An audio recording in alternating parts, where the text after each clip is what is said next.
What is going on? Welcome to No Chill Promos. How y'all doing? Hope having a blessed day as always. Blessed week, that is. But before I get into this video about YXB, Pete Dunne, just want to do a quick shout out to all subscribers to the channel and to the followers on Rumble. Still at 114 subs. Again, as I mentioned in my previous video, this week has been slow as fuck. Completely dead, but that's okay. Gonna get back on track. Only a matter of time.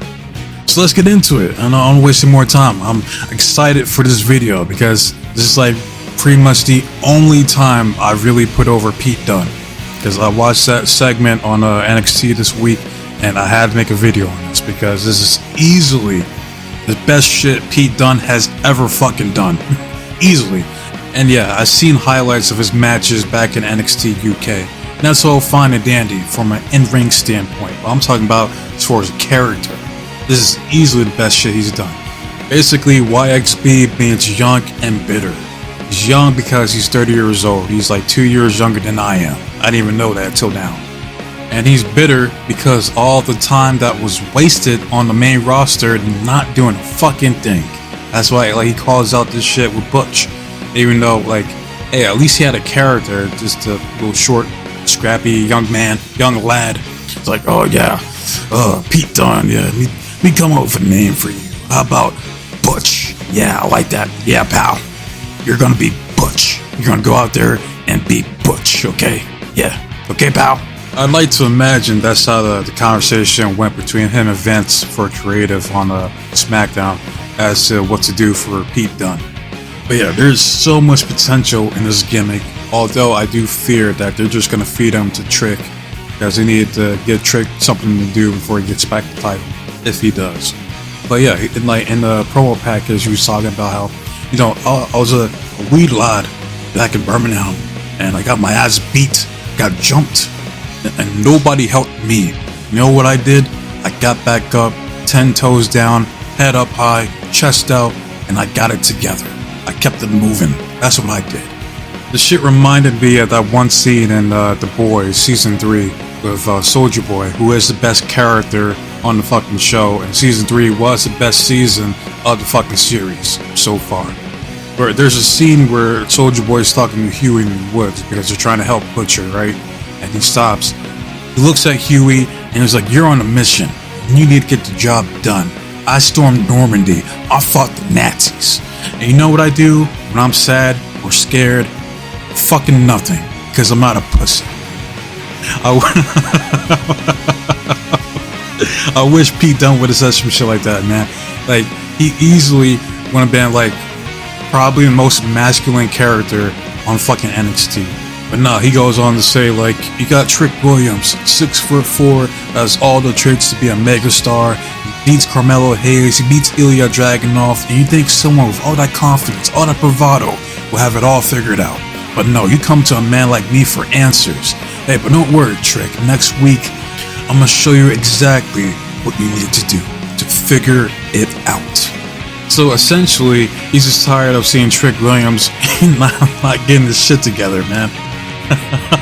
So I love it because how fucking petty it is. Like this shit has nothing to do with Pete Dunne, but I guess he's just tired of Trick acting like a bitch out there. Like he's probably thinking to himself, like, why the fuck is Oral Mensa going after Ethan Page, not you? Like, get your shit together, man.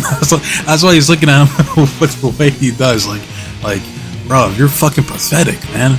Like there's so much fucking potential in this character, man. Like I hope it doesn't stop with just Trick, man. Like you just like essentially you could have backstage segments of Pete Dunne just looking disgusted at people's weaknesses. You know, just like say for instance, like this will be an all-time segment if they do this shit right here. You got Cody, this bitch ass crying once again because he can't fight back his own tears, right?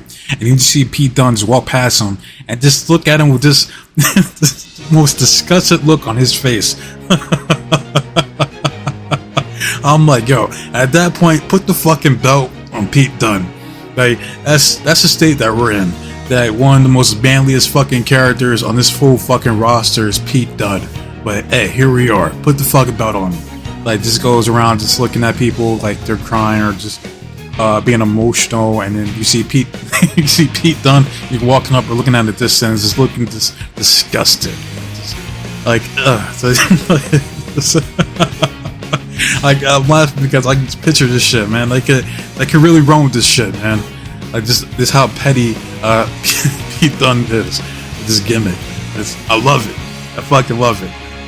And I know I have talked shit about Pete Dunne, as in like, especially when it comes to like some of the talent that's been released this year. And I'm like, why is this guy still on the roster? But now, with this gimmick, Pete Dunne has to stay 100%. Or I can't say the same for schmucks like Tyler Bate, who hasn't done shit. Like the whole, the kumbaya, let's meditate, fucking gimmick, it ain't gonna work. It ain't working. Alright, you gotta figure something else out, man. And fucking Gargano and Ciampa, you already know how I feel about him. Like I said, I still like Ciampa, but he wants to continue being this fucking trash ass tag team with fucking Gargano. You get packed up too. But Pete Dunne gotta stay. Protect Pete Dunne with this gimmick, 100%. And I am interested in seeing how this feud plays out with Triple Williams, because this is easily probably like the most entertaining shit so far in NXT. Or besides for seeing all the on the roster, because I swear, like fucking every episode there's like a new chick popping up, man. And I'm like, yo, where the fuck? That's why I put that post in the community tab. I'm like, yo, where the fuck does Sean find these broads at, man? I'm like, yo, for the most part, all of them can get it any day of the week, twice on Sunday. Like, it doesn't make any sense. Most likely what he does is he goes on Instagram, right? He types in big booty bitches in the search engine. He then slides in her DMs and cuts a promo. And he's like, this is the Heartbreak Kid, Shawn Michaels, the headliner, the main event, the icon of professional wrestling. And how would you like the opportunity to be on TV and work for the Heartbreak Kid? Terrible HBK impression, I know. But the point is that a basic ass IG model is not going to pass up the chance to be on TV. That's the point I'm trying to make. Alright, and as far as NXT, yeah, I'm like, I don't give a shit about Roxanne Perez's fucking title reign, because at this point they're fucking waiting for either Stephanie Vakir or Julia to take the belt off of her.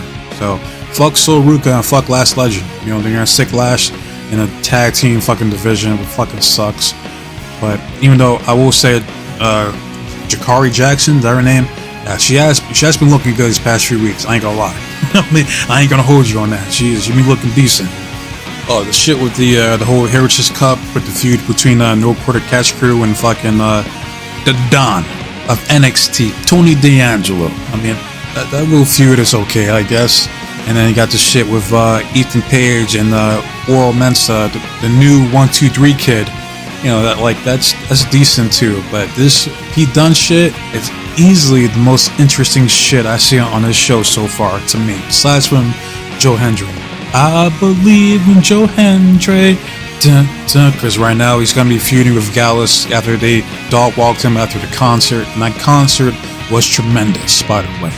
Very entertaining. It's just my one fear is that I just don't want them to make Joe Hendry corny. Because right now it's still fun, it's still entertaining, but like they do everything else, they overpush the shit out of it, and they put their little shitty touch on it, and they make it fucking not cool. Alright, and I don't want that to happen to Joe Hendry. He's too fucking talented for that to happen, you know what I mean? But that remains to be seen. But yeah, so I pretty much gotta say about this shit. I'm interested to see what this YXB Pete Dunne does from here on out, because there's so much potential in this fucking gimmick, and I hope they don't just drop the ball or just do a one and done, because fuck that's bullshit.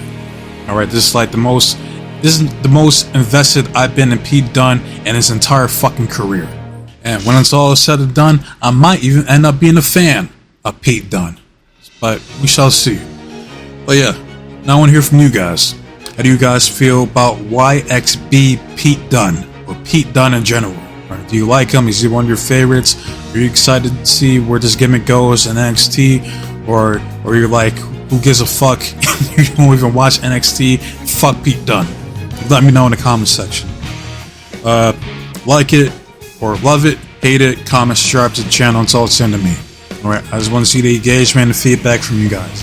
I know, again, this shit has been dead this week, so hopefully things start to pick back up and I start hearing and seeing likes and comments from you guys once again. Alright, so As far as my next video, I'm gonna do a video covering the best marriage so far this year between PCO and Steph the Lander. Alright, I'm gonna do a video on that next. So, and along with other shit I got planned on doing as well. So, with that said, I waste enough of your guys' time, so be safe, be blessed, take care of yourself. I'm out this bitch. Till next time, adios.